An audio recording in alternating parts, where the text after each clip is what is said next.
Objek, subjek, dan sumber hukum dalam Hukum Tata Pemerintahan, mata kuliah Hukum Tata Pemerintahan.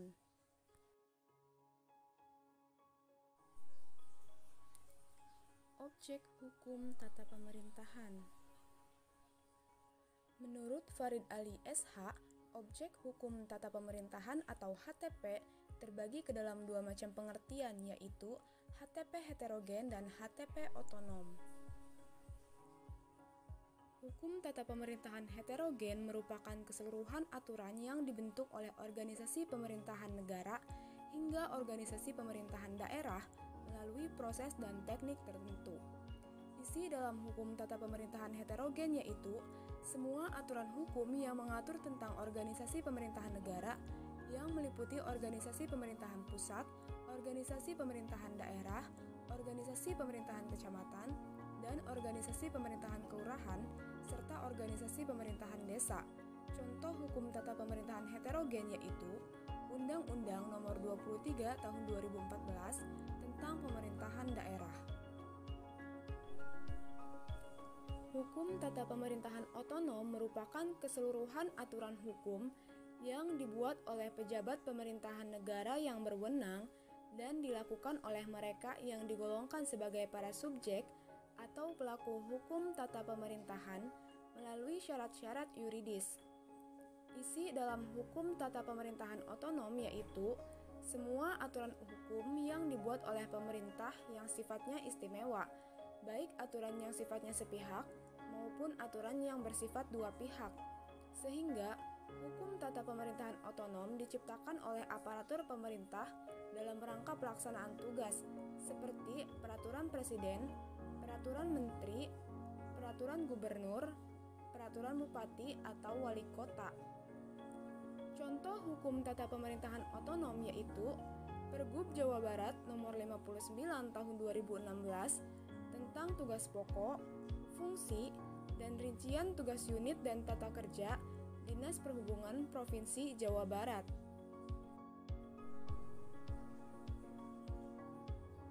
Subjek hukum tata pemerintahan. Hukum tata pemerintahan merupakan aturan-aturan hukum yang berkaitan dengan perbuatan pemerintah dalam menjalankan tugasnya yang khusus, sehingga pemerintah di sini dapat diartikan sebagai badan hukum publik dan para pejabat publik yang menjalankan pemerintahan. Kemudian sebagai aparat publik yang menjalankan tugas pemerintahan yang khusus tersebut dapat dibedakan berdasarkan status dan kedudukan, yaitu mereka berstatus pegawai negeri dan mereka yang karena kedudukannya memegang suatu jabatan publik. Aparat publik yang berstatus pegawai negeri. Dasar pemikiran yang menjadikan pegawai negeri sebagai subjek hukum dalam lapangan hukum tata pemerintahan adalah bahwa hukum tata pemerintahan merupakan bagian dari lapangan hukum publik yang mengatur hubungan hukum antara negara atau pemerintah dengan masyarakatnya.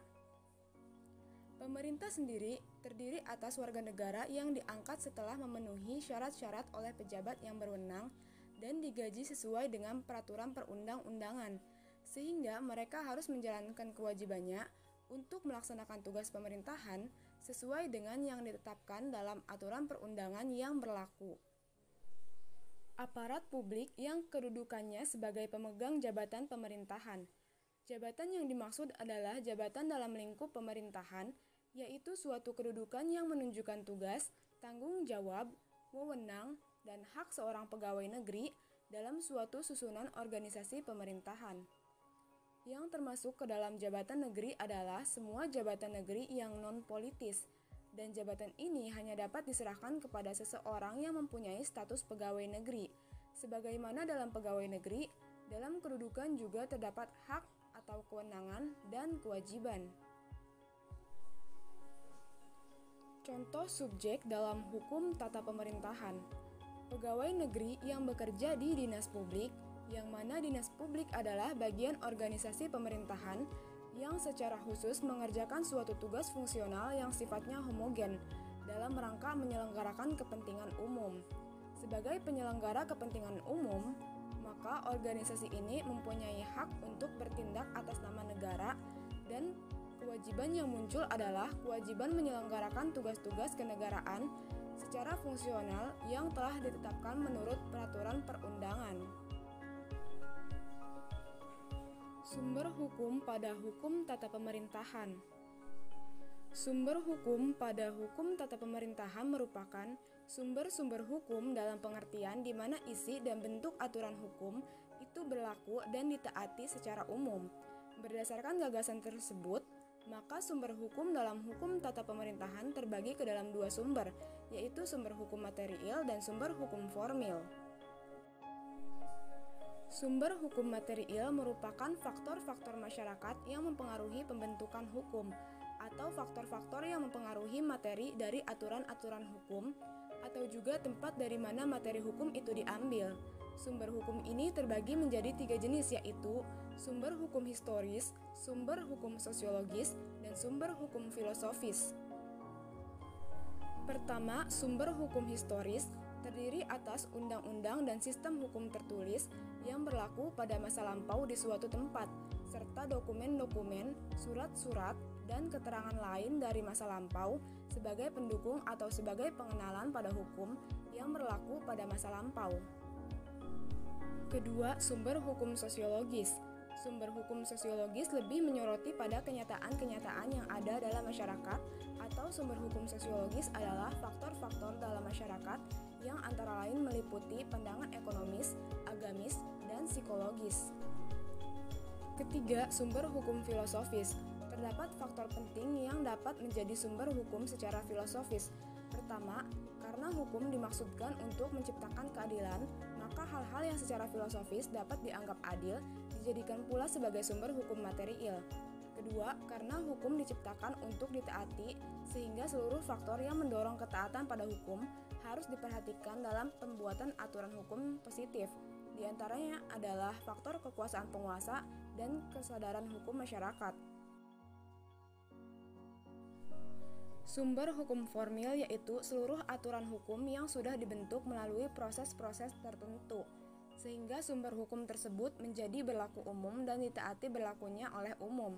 Sumber hukum formil yaitu undang-undang dalam arti luas, yang meliputi semua peraturan perundang-undangan yang tertuang dalam TAP MPRS nomor 20/MPRS/1966 sebagaimana telah disempurnakan dengan Undang-Undang nomor 12 tahun 2011 tentang pembentukan peraturan perundang-undangan seperti Undang-Undang Dasar 1945, Ketetapan MPR, Undang-Undang atau Peraturan Pemerintah Pengganti Undang-Undang atau Perpu, Peraturan Pemerintah, Peraturan Presiden, Peraturan Daerah Provinsi, dan Peraturan Daerah Kabupaten atau Kota.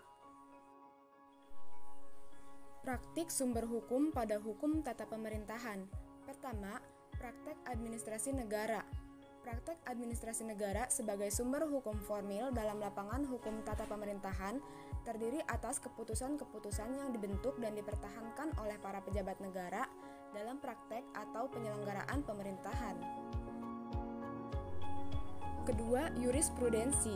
Jurisprudensi merupakan keputusan hakim yang menjadi sumber hukum dalam lapangan hukum tata pemerintahan, bila mana seorang hakim berdasarkan suatu aturan yang dibuatnya sendiri membuat suatu keputusan. Selanjutnya, keputusannya tersebut kemudian dijadikan dasar bagi keputusan seorang hakim lain. Dengan demikian, maka keputusan seorang hakim yang pertama tersebut, yang dikenal dengan istilah yurisdiksi, dikatakan menjadi sumber hukum bagi hukum tata pemerintahan. Ketiga, doktrin atau pendapat para ahli. Doktrin dapat melahirkan teori-teori baru dalam lapangan hukum tata pemerintahan, yang kemudian dapat mendorong atau menimbulkan kaidah-kaidah dalam hukum tata pemerintahan. Doktrin dapat dipakai sebagai sumber hukum, hukum tata pemerintahan atau hukum administrasi negara, apabila doktrin tersebut sudah diakui oleh umum.